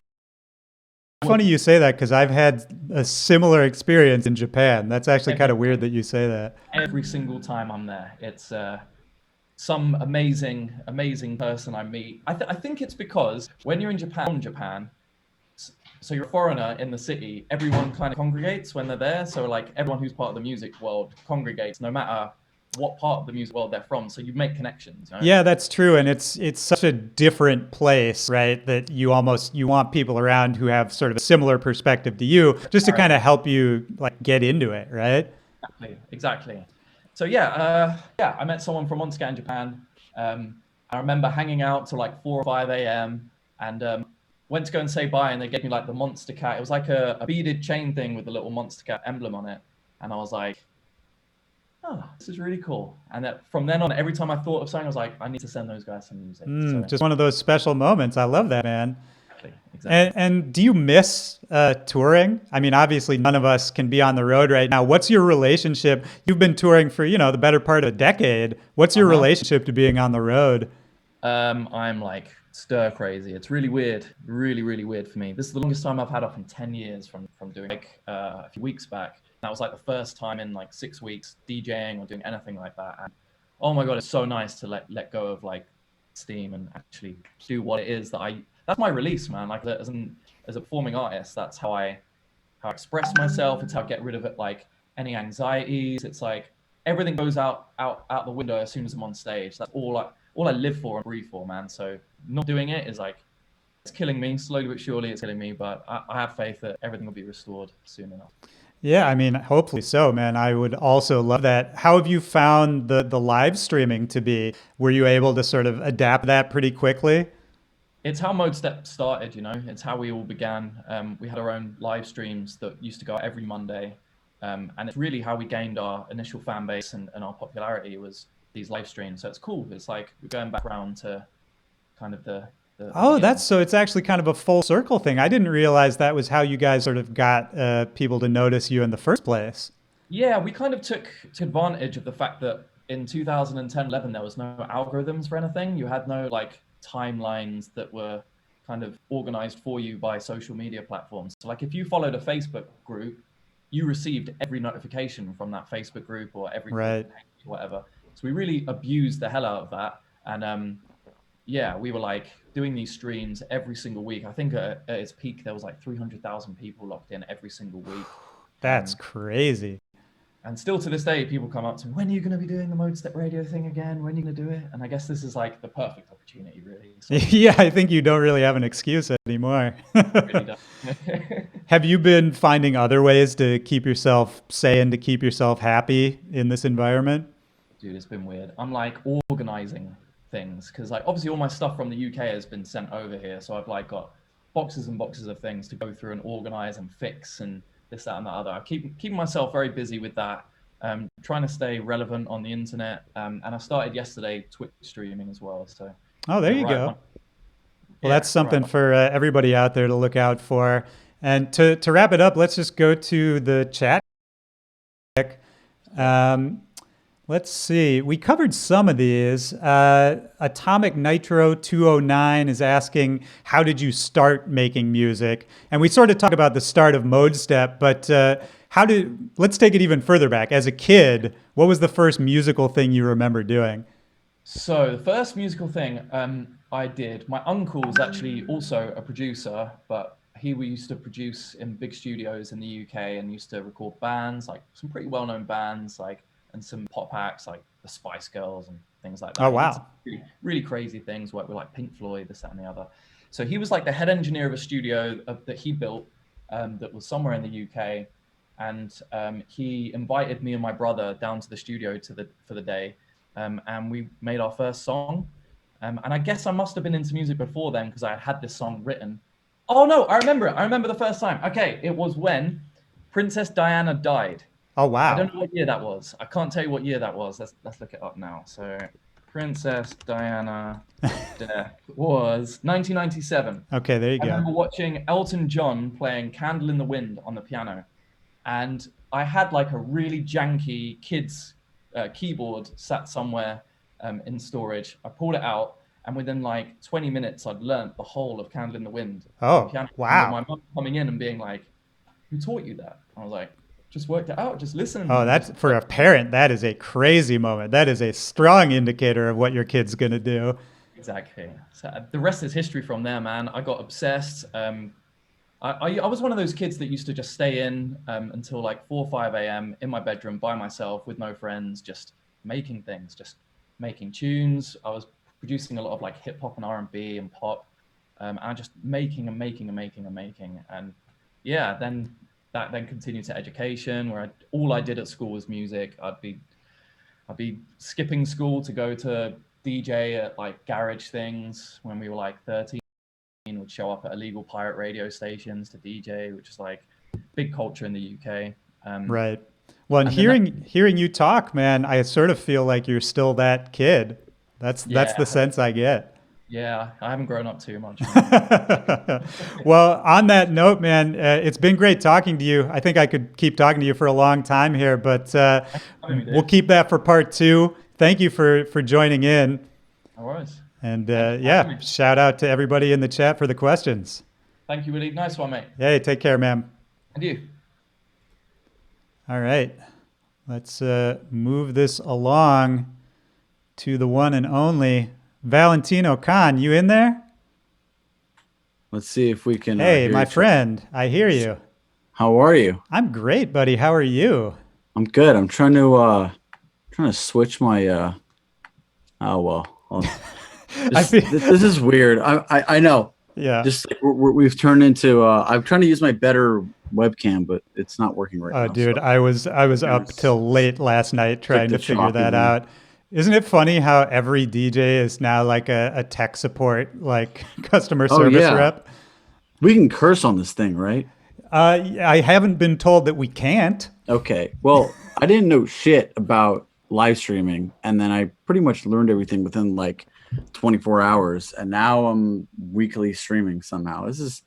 You have to be able to adapt at these times. I think that's the moral of the story. That's absolutely right, man. And I mean, I think you've been adapting really quickly, better than some, because you've got this whole thing down. You've got a schedule now.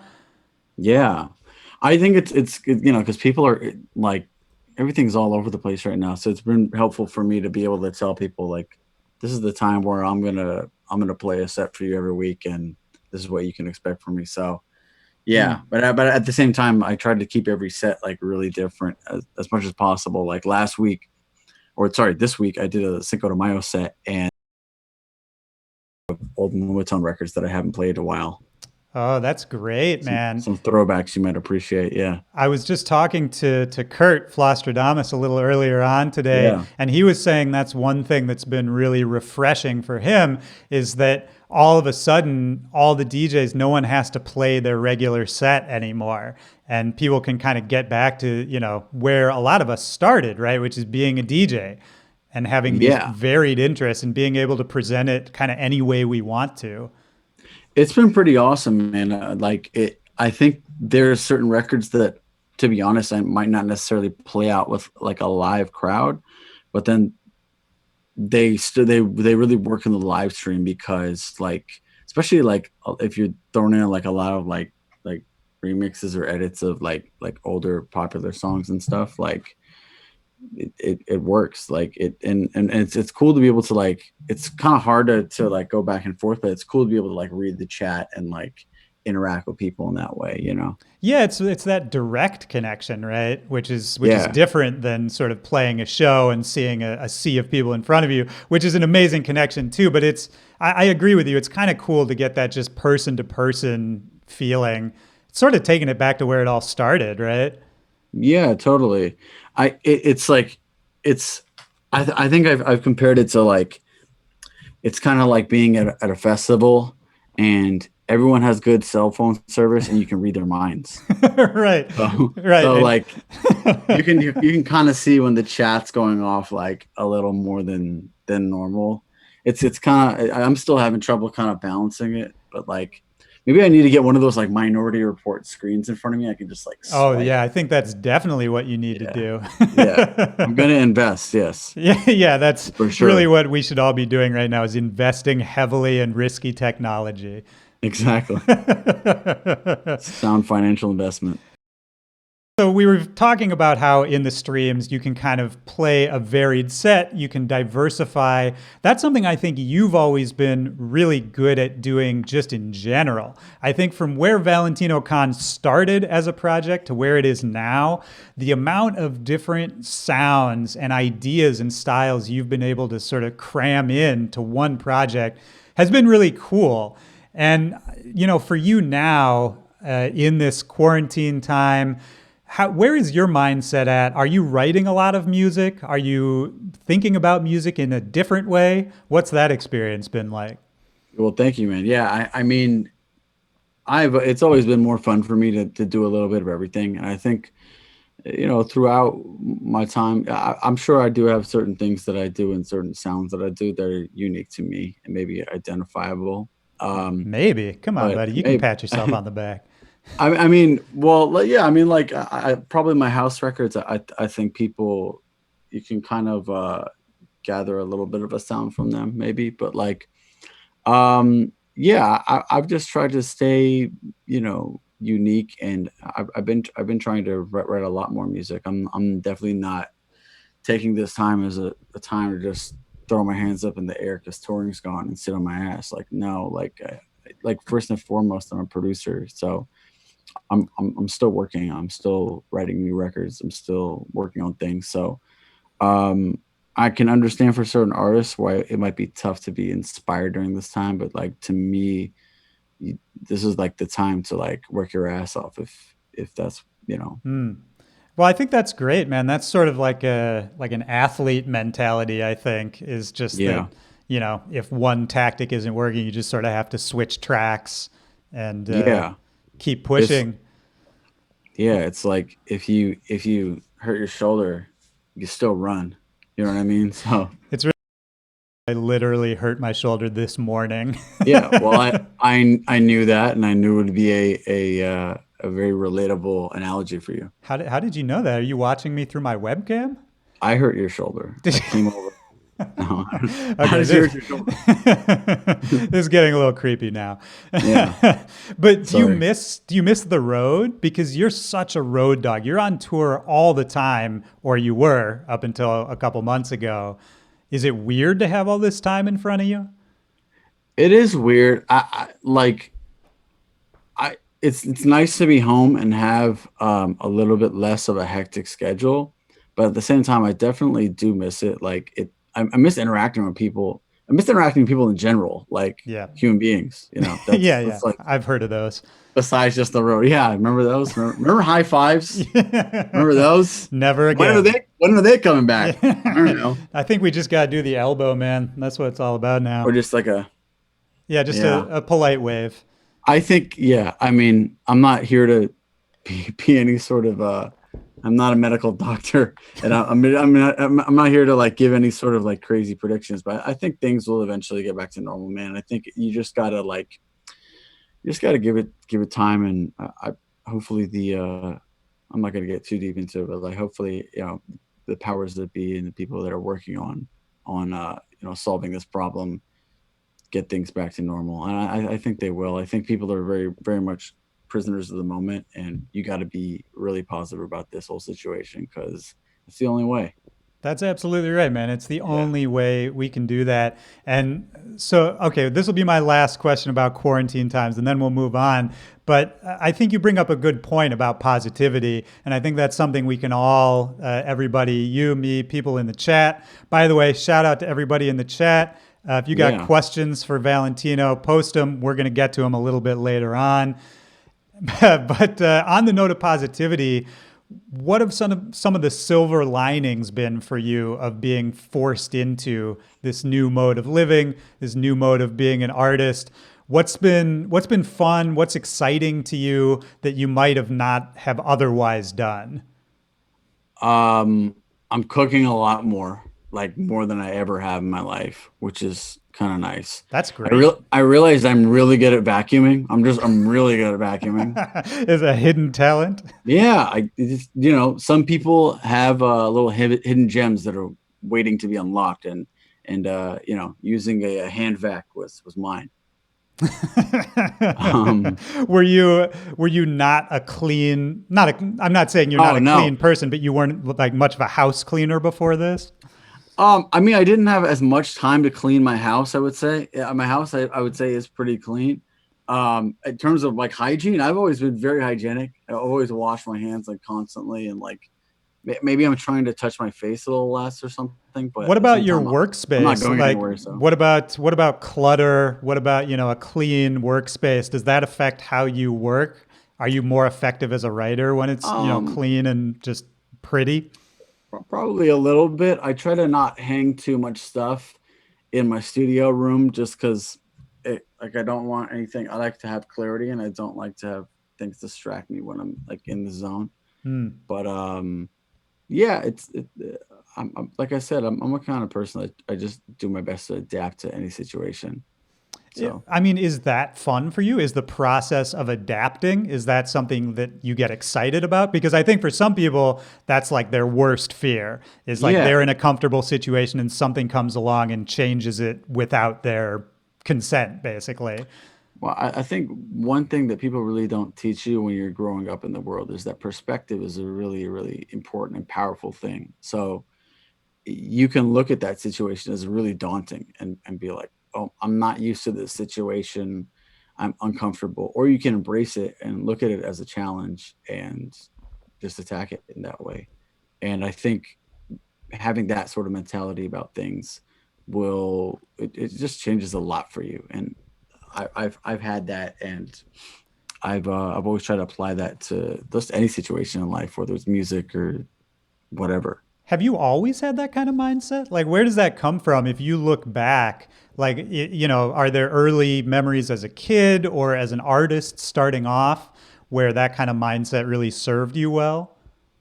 I probably didn't always have it, but I probably, gained it in my young adulthood, I would say. I mean, yeah, I don't think I would be where I am without that kind of, mentality. Well, yeah, I mean, if you look back and you want to put a finger on it, this actually leads me to a question I just saw pop up in the chat from Get Me a Soda Please. Oh, I know Get Me a Soda Please. That's a homie of mine from my Discord. Shout out to you, buddy. He asks, what was if there is one, what was your real breakout moment where it really felt like a level up moment where you felt like, oh, this is a real thing. Like I could have a shot at this. Oh, like to have a shot at anything. I don't know if I would say, well, maybe I'll answer it in two parts. So like in terms of having a shot at a career at it, I don't know that I exactly had one singular moment that I can point to that maybe think I could do this like for a living.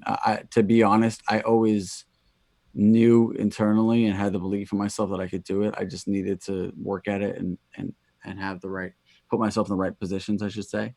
That's crazy from a young age to have that perspective, man. I think that's really rare. I think you just gotta try to have an honest dialogue with yourself and really just keep it real with yourself. Like you don't want to be that singer on American Idol that can't sing and then Simon Cowell shits on you, right? But at the same No, I time, don't like want that. at the same time, like if you're crazy enough, like you can't take no for an answer. You know what I mean? And you have to have that sort of persistence. So like you got to be honest with yourself. But I think it's really the most important thing is you got to put in the work. Like people don't really realize that it's an unorthodox job, but it's a job. Like you still have to treat it that way, and you have to. If you don't put in the work, you don't get the results. And then like yeah, I've always sort of felt my career was kind of been this slow build. Maybe like I would probably say like if there was one record that really took me up to a different level, probably Deep Down Low. Yeah, But absolutely.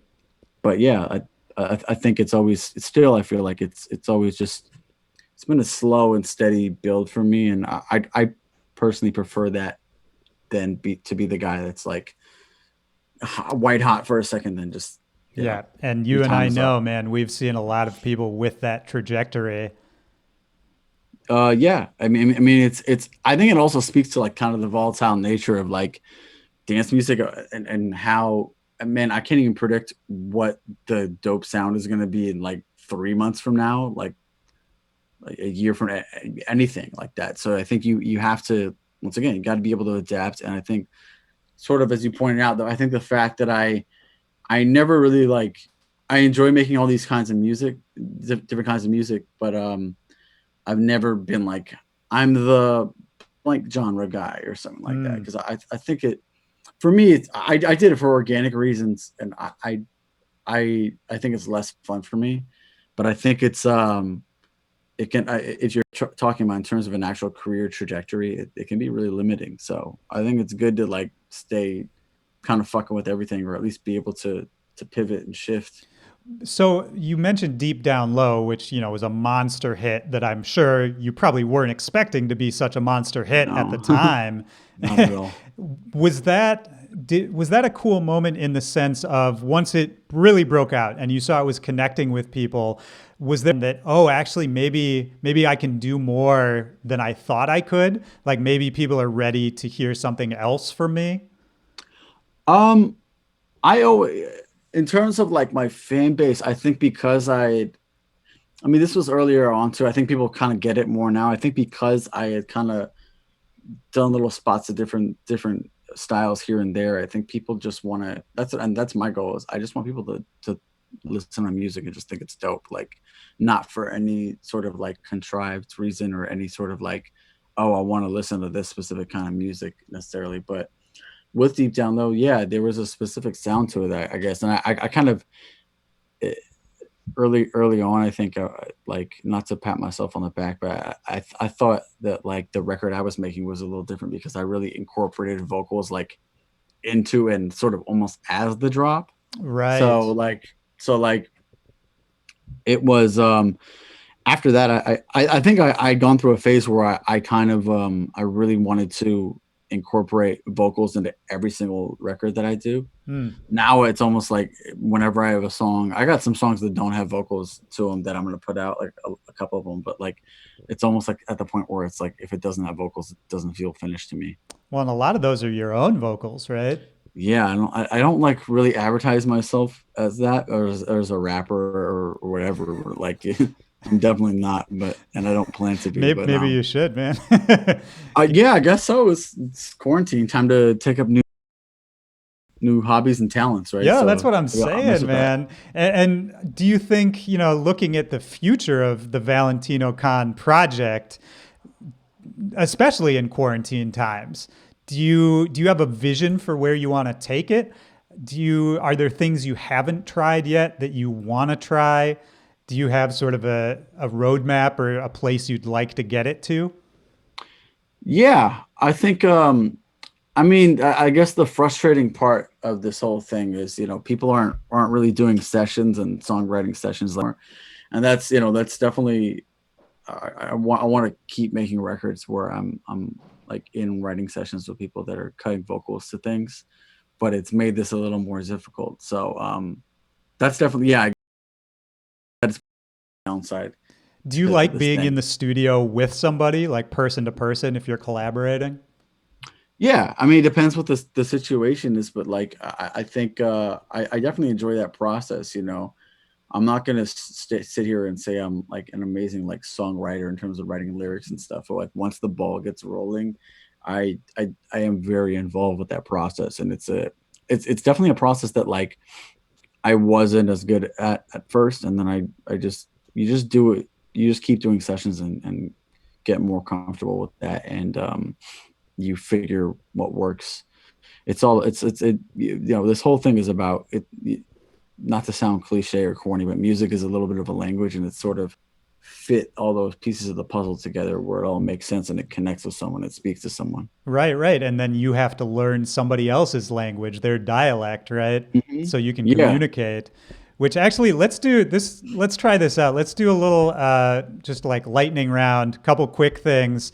Talking about, yeah, baby, get ready. let's go.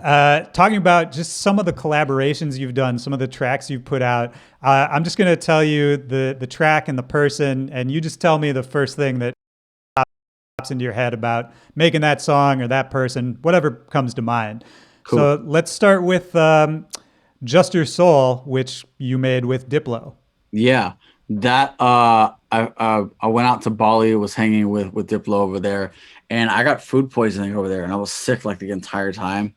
So I like kind of barely remember working on that song together, Right. and but it eventually just finished it up, and yeah, it'll always remind me of poison in Bali.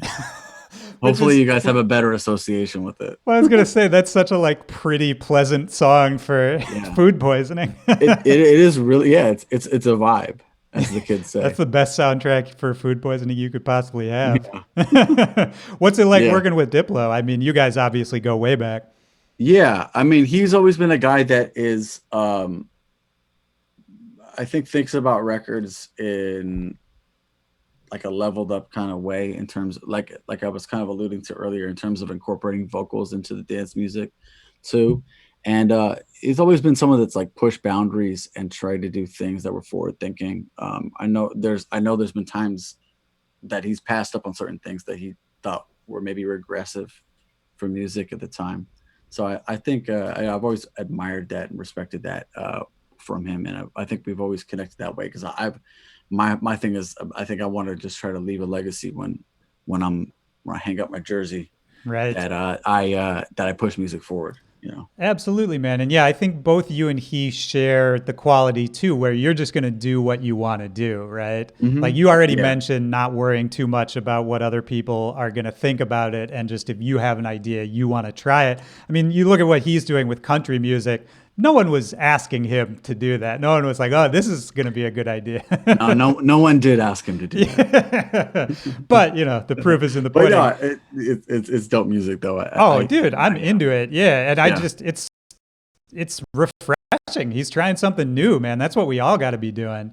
yeah. And speaking of refreshing and doing something new, I want to throw it back to Gesaffelstein, the Control Movement remix that you did. Yeah.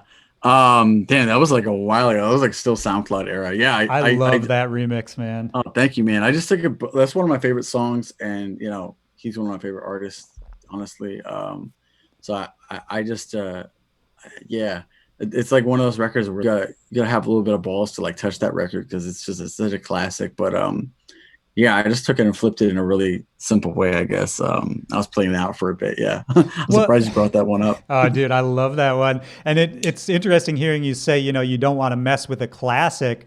What kind of song, what appeals to you about potentially remixing a song? Because it obviously, like, if it's a really good song, you're like, oh, I want to see what I can do with it. But then there's also that worry of like, oh, what if I make it worse because it's already really good, right? Yeah, you can't have that sort of fear in your mind. To me, it's just like it's a recipe for disaster. But at the same time, like you just got like you just have to have a good ear, and I guess I have that, like for picking out at least one little element of the song that you feel like you can flip. You could even be just literally like a like split second of a vocal. And like if that's your jumping off, you just need it like to remix something. You really just need like a jumping off point. Maybe it's the full vocal. Maybe it's like a melody of the remix, you know what I mean? Or start of the original. I mean, and you just have to have that ear and listen to the song and be like, there's songs I passed on remixing before because I'm just like, this is cool, but I just don't see a way to like make this better or like put my own touch on it or even like take a bit of it and like still have it be a little bit true to the original, you know? Yeah, yeah, that's another great point too, is like the power of saying no, right? And realizing even if something sounds cool or it's a shiny opportunity, not every opportunity is going to be the one for you, right? Yeah, I mean, you have to, like I said, you got to kind of feel it out, and um, it's. I shouldn't say it should be like it should feel like something that's comfortable for you because I think it's good to go outside of your comfort zone, but I think you just got to be realistic in terms of like what are the elements of this song and how can I, flip it. Well, all right, we'll do one more and then we'll take All some right. audience questions. Let's talk about your new track, Obsession, with Shipwreck.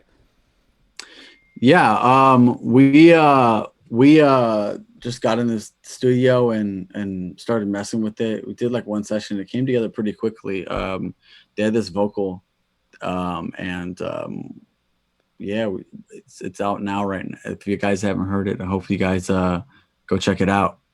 Get that plug in, baby. Yeah, well, let's go to the Q&A real quick. We started off talking about how you've adapted really quickly to these live streams. You've got your live stream schedule down. People can rely on the Valentino Khan channel.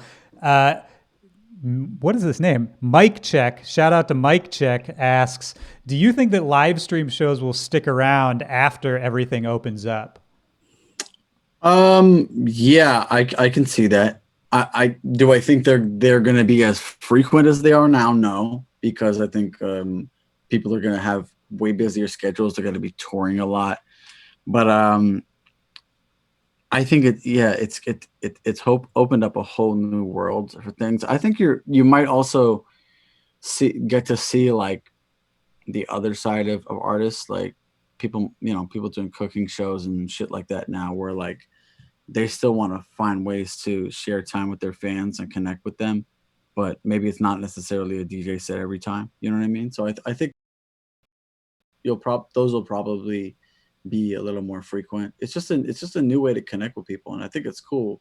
And I think it's cool that like with some of these platforms like Twitch and Mixer and all this stuff, it's like you're sharing this time with people and you're getting to see like the actual interactivity back and forth with them, and I think that's cool.